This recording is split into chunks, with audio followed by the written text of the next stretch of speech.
আজকে কি খাইছে জানেন?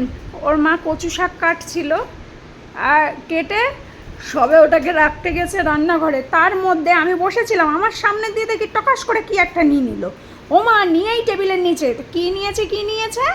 কচু শাক খাচ্ছে, কচু। এইটা সব কিছুতে মুখ দেয় বলো। যা ওর মা সবজিপাতি কেটে ফেলবে, হ্যাঁ তুলে বাইরে ফেলারও টাইম দেয়নি যে ডাস্টবিনে ফেলবে। ও সব তাতে মুখ দিয়ে টেস্ট করে দেখবে যদি রান্নার পরে না পাই। আর এখন হচ্ছে 12টা বাজে তো। আমার নামাই দাও, ওরে নামাই দাও, মা ওরে নামাই দাও। নাম নাম ও ও তুমি নামাই দিয়ে থালা নিয়ে যাচ্ছ কোথায়? ও গলু, আমার গলু খুব ভালো, আমার গলু কোনো নোংরাতে মুখ দেয় না। ওই দেখেন উঠে যা। সোহাগ সাদ এই তুই অত লাফালাফি করছিস কেন? বেশি খিদে পেয়ে যাবে, বুঝিস না? ও দেখছে আমার মা আসছে না তো।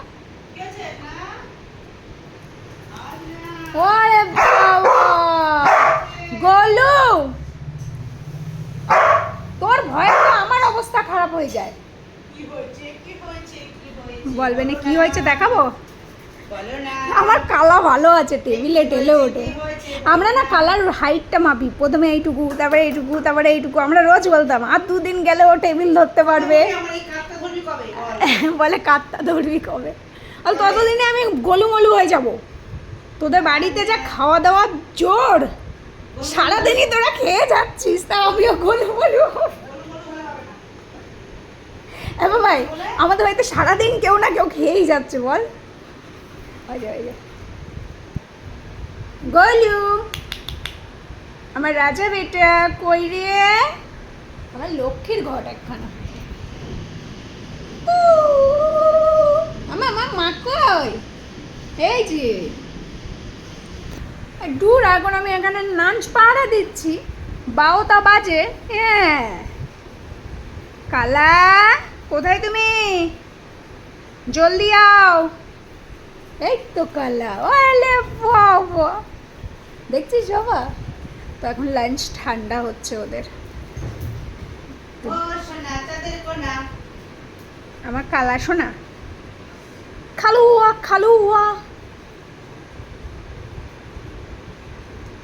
আমার দে মা, আমার দে একটু আগে দে, আমার মা একটু আগে দে। ওরে বাবা লে এমন বুনো, তুই মার দিয়ে একটু বেশি চা আমারে দিবি।